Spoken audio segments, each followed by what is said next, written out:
Boa noite, que a paz seja nesta casa.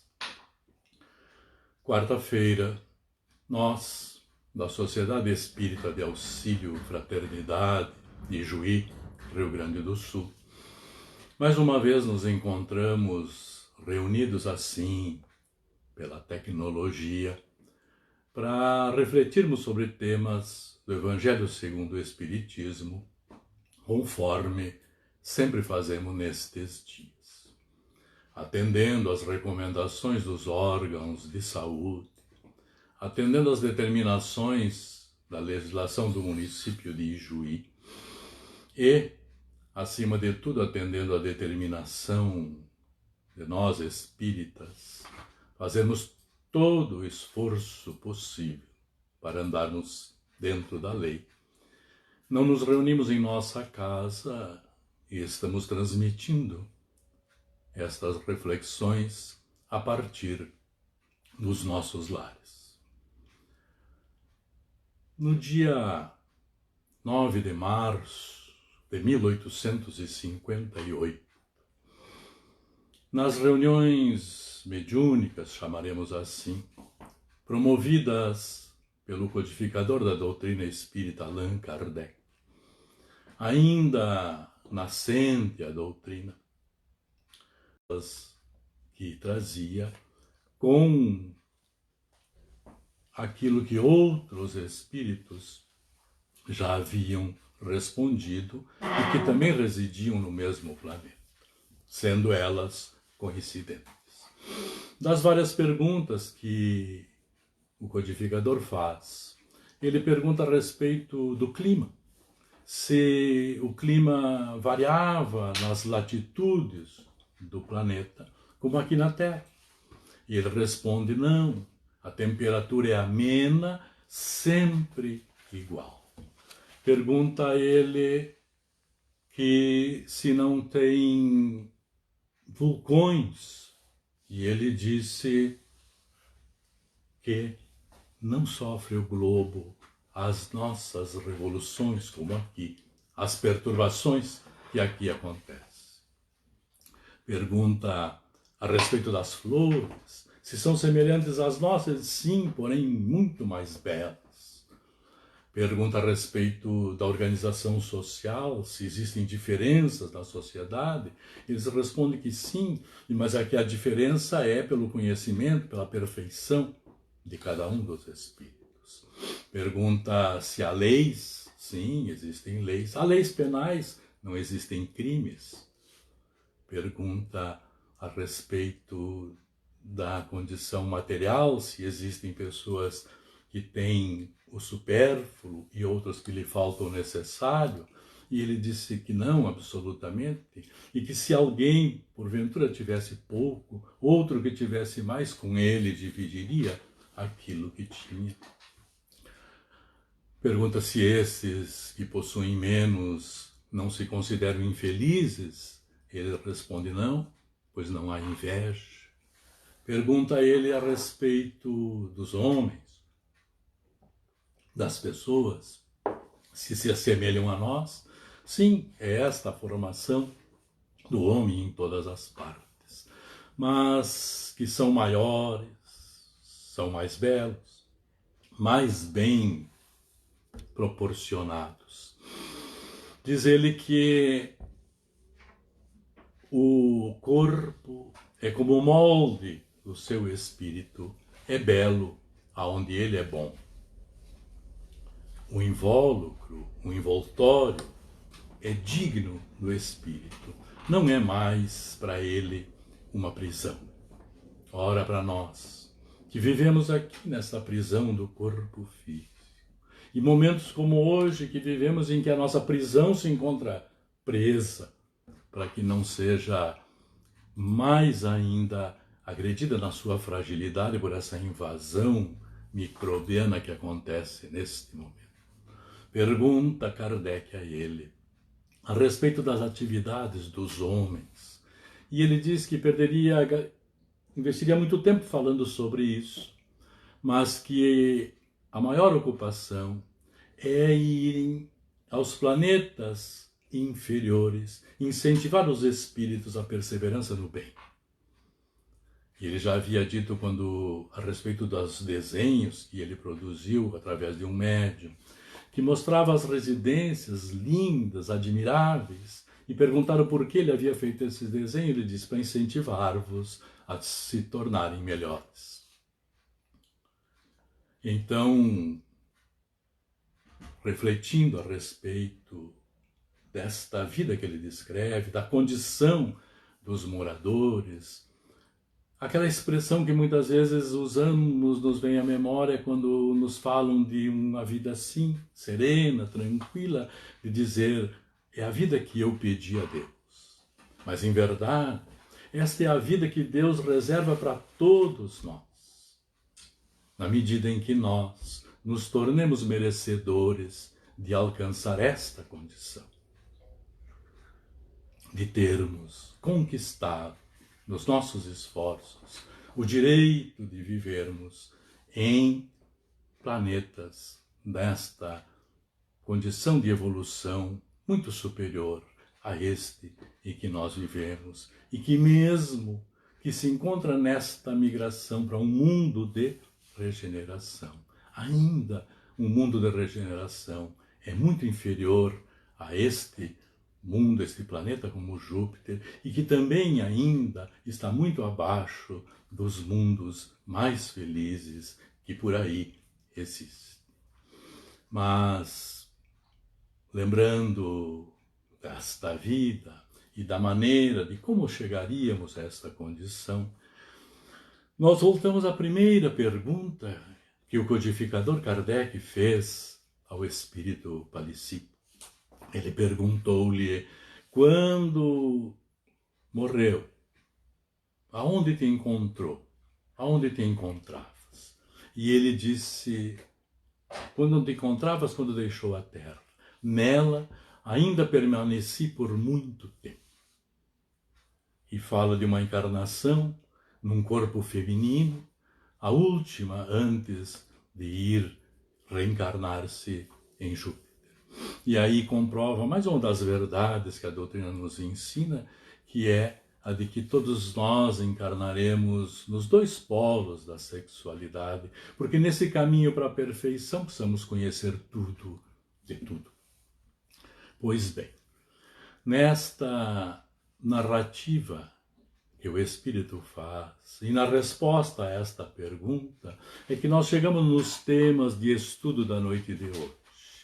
O último item do capítulo 3 do Evangelho segundo o Espiritismo: há muitas moradas na casa do Pai, progressão dos mundos. E o início do capítulo 4, ninguém poderá ver o reino de Deus se não nascer de novo. Do item 1 até o item 17, tratando da ressurreição e reencarnação. E quando o Santo Agostinho, falando da progressão dos mundos, ele diz que tudo progride, porque Deus não quer que nada fique estacionado, estático. E ele diz que, na medida em que todos os seres vivos progridem moralmente, progride fisicamente os mundos onde eles habitam. Então, nós vimos nesta narrativa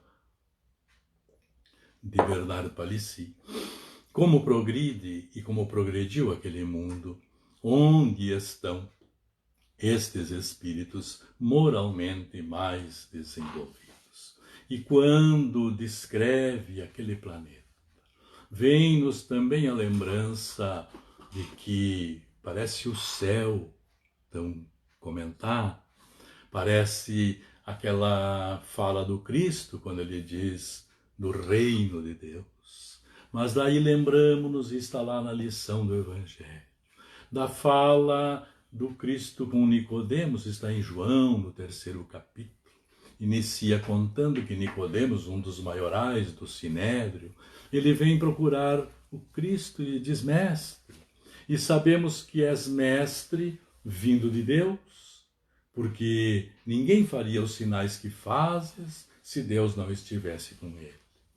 E Jesus então lhe diz: em verdade vos digo, que ninguém poderá ver o reino de Deus se não nascer de novo. E na narrativa do Espírito, nós encontramos estas duas condições: o crescimento, a evolução moral, para merecer um planeta mais elevado, e o nascer de novo. Ele não fala das encarnações anteriores à vida na Terra que ele teve, mas fala das posteriores para aperfeiçoar-se mais e poder ascender a este planeta.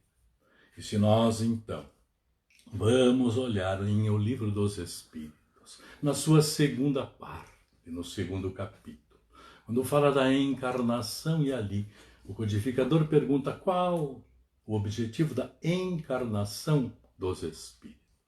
Deus lhes impõe a encarnação a fim de fazê-los chegar à perfeição.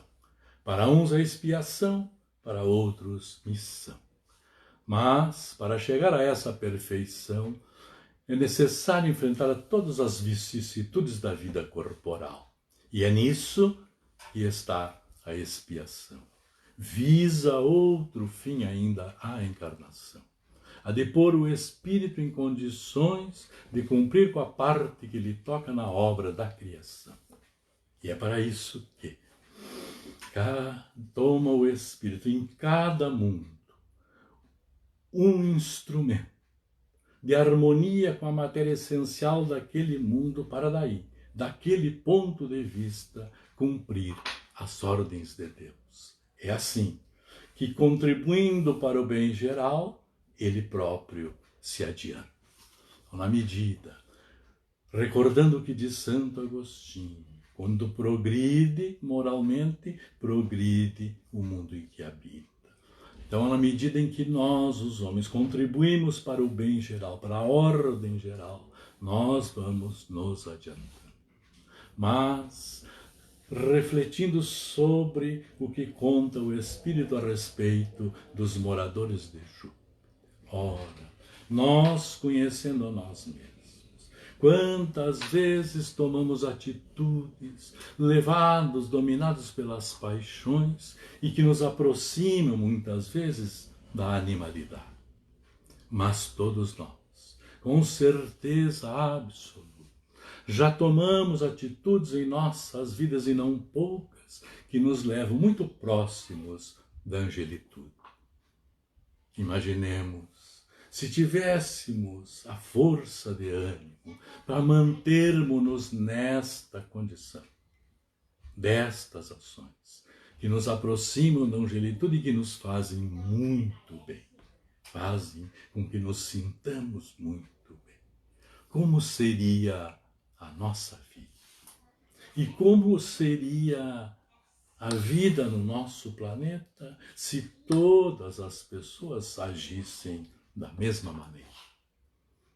Para então chegar nesta condição, nós com certeza, conhecendo-nos, repetimos, sabemos que é muito difícil, embora não seja impossível, que consigamos nesta encarnação, ainda nesta encarnação. São muitas mudanças, são muitas transformações que nós precisamos passar. Muito esforço exige de cada um de nós.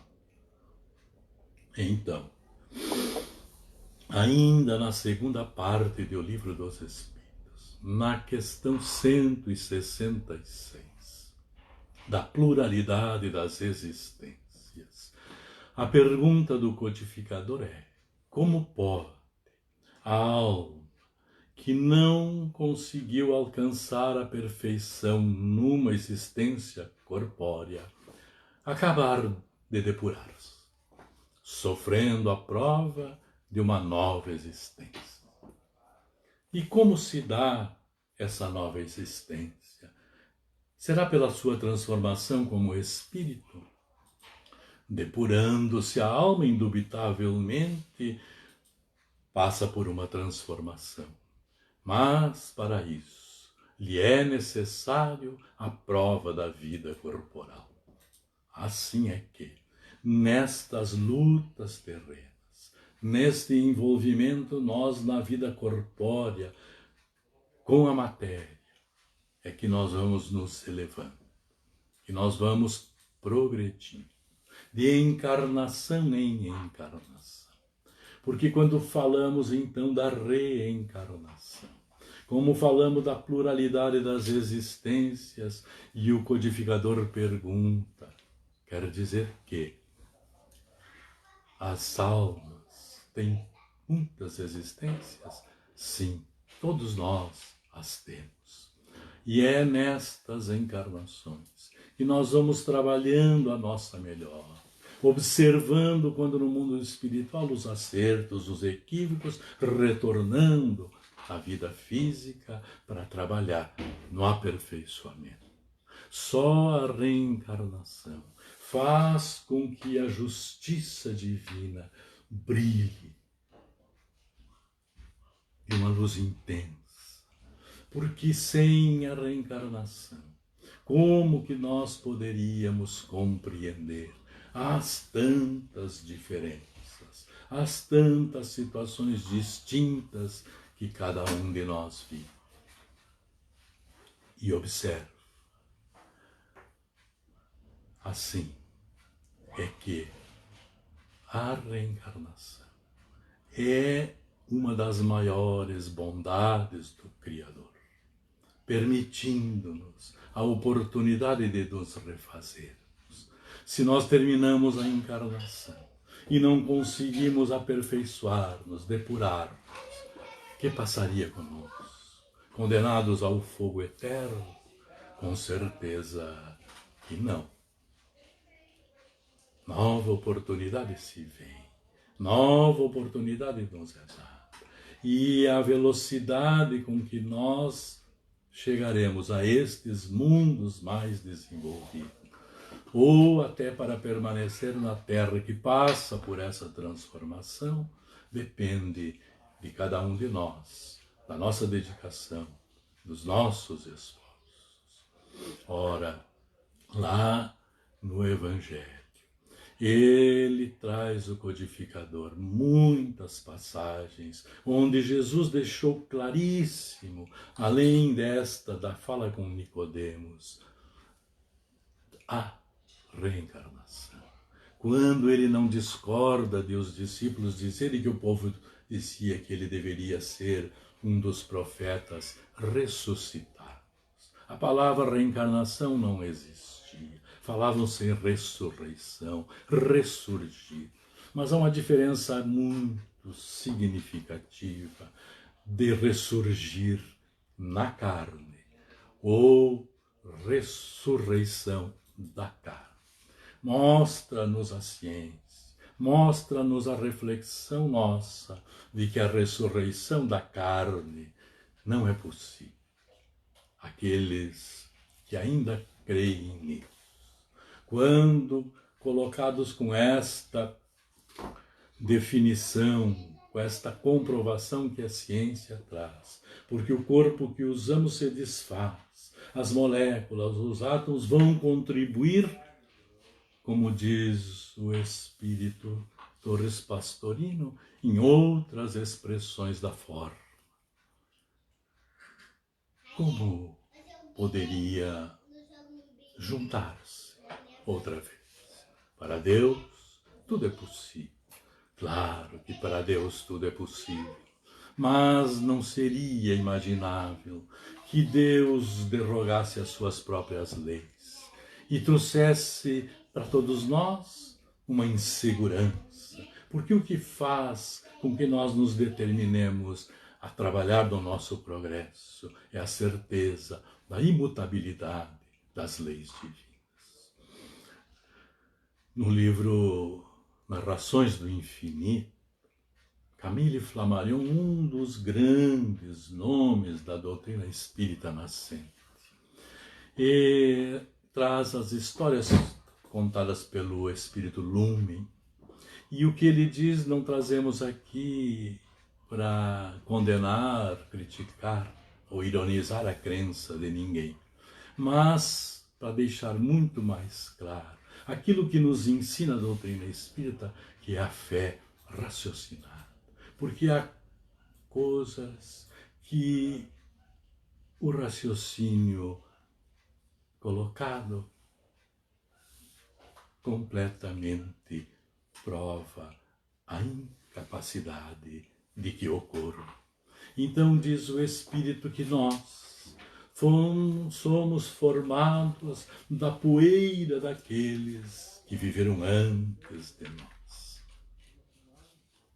E que fosse ressuscitar todos aqueles que viveram antes, faltaria a nós algum fragmento, porque uma parte de algum de nós estaria formada por átomos, por moléculas que contribuíram na formação de outros corpos. Então, para ressuscitá-los, faltaria em nós alguma coisa.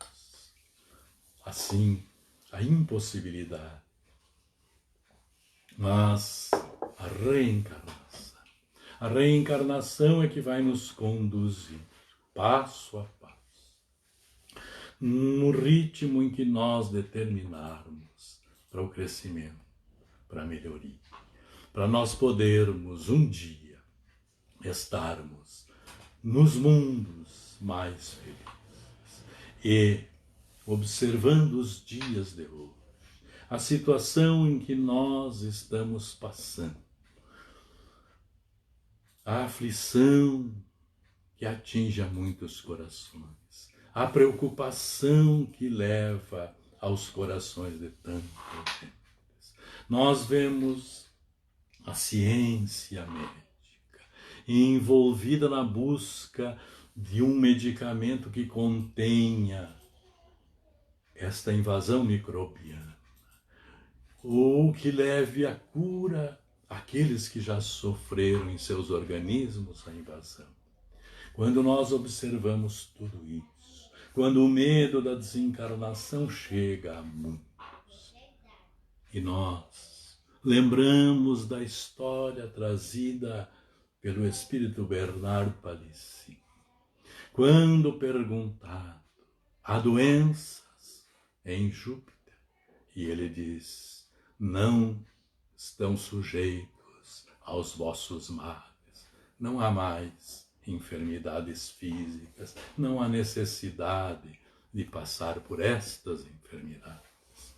Então, nós ficamos pensando que esta preocupação que nós carregamos com a saúde física, com essa busca que fazemos independente deste momento de achar a perfeição para o organismo físico, impedir as moléstias, ela está posta por Deus. É na evolução do espírito que nós alcançaremos a esta condição, que nós nos colocaremos indene aos males, porque nestes mundos mais desenvolvidos eles são desnecessários. Nós entendemos que todos estes acontecimentos, eles são lições que nós precisamos assimilar. Quantas lições os dias de hoje deixam. Muitos, ao passar esse momento, esquecerão, mas em quantos ficará marcado para todo sempre a grande lição da fraternidade. E é a fraternidade o caminho único, podemos dizer, que levará ao nosso crescimento e à nossa evolução moral.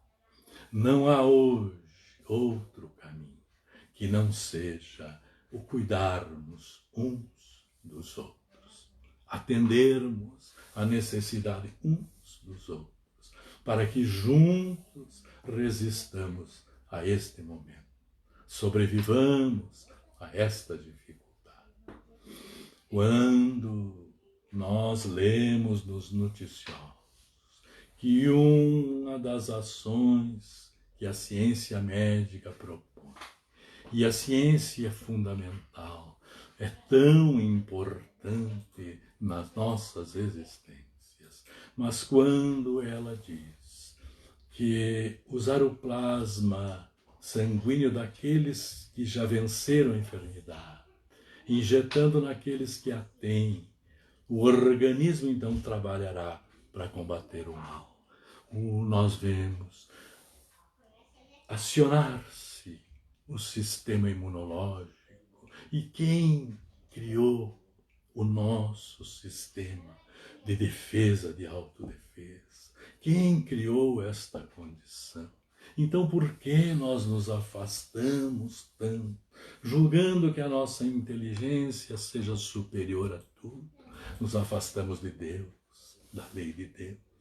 E se tudo este nosso conhecimento, toda esta inteligência fosse usada em favor do progresso, que é importante, mas sem digredir da lei divina, sem afastar-se da necessária religiosidade, quanto mais rápido andaríamos no progresso. E quantos males como estes nós já haveríamos distanciados de nós. Nós que buscamos remédio para os nossos males. O Espírito Jesus Gonçalves, espírito, poeta, espírita enquanto encarnado também, divulgador da doutrina espírita, ele que enfrentou o terrível mal da ancianice e nunca deixou de divulgar a doutrina, mesmo na sua enfermidade. Então ele vai trazer uma belíssima lição a respeito da nossa busca pelos remédios. Muito além da prisão em que pervagas, na treva hostil em que te desordenas, alvoradas divinas e serenas guardam remédio para as nossas chagas. Que Deus nos abençoe, nos ampare a todos e a cada um. E vamos agora orar. Vamos agora ao momento do passe espiritual. Nós, em nossos lares, podemos cerrar os nossos olhos, deixar que o pensamento se eleve, buscar sentir a presença dos nossos anjos guardiões ao nosso lado e dizer que levem ao Pai a nossa gratidão por mais um dia encarnados aqui, neste planeta, rogando ao Pai que as lições que esse dia trouxe nos façam sair dele melhores do que quando o iniciamos, rogando ao Pai que abençoe as nossas almas frágeis para que nos fortalecemos na luta e que jamais esqueçamos que o Pai não abandona seus filhos. E coloquemos em nossas orações todos aqueles mais ainda necessitados do que muitos de nós, aqueles que andam perdidos, que não têm um braço que os apoie, que não têm a palavra amiga que os conforte, que têm a dificuldade material que os torna mais vulneráveis às dificuldades do momento. Coloquemos em nossas orações, porque se não podemos alcançar com a ajuda material, socorramos com a ajuda espiritual. Oremos com fervor pelo bem da humanidade, pois que a humanidade toda necessita de todos nós. Muita paz e que assim seja.